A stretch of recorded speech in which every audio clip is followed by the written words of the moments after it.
Hello everyone and welcome back to a new video.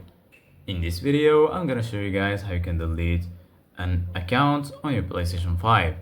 So if you guys want to learn how to do it, just follow the steps that I'm gonna show you. As you can see guys, I'm right now on the PlayStation 5 and this is how the homepage looks like. So right here, you're gonna find your games and applications.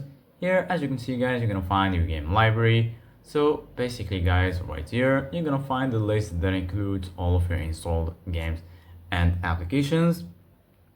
Right here, you're gonna find PlayStation Plus and also PlayStation Store. And here in the top, you're gonna find all of the sections. Right here, you're gonna find games, media, and here in the right, you're gonna find search, settings, and right here, you're gonna find your profile icon.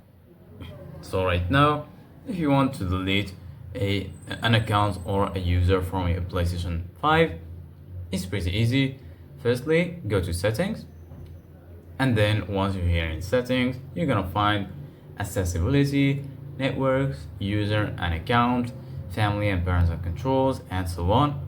Go ahead and click on users and accounts, and then right here, as you can see guys, you're gonna find accounts, family, privacy, linked services, authorized apps, and so on.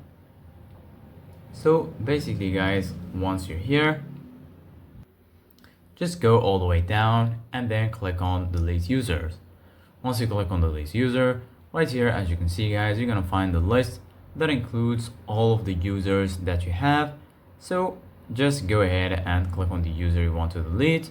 Then right here, as you can see guys, you're gonna find this message. If you are sure about deleting the user, go ahead and click on yes, and then you're going to be able to delete the account from your PlayStation 5. Thank you guys for watching. See you guys in the next video.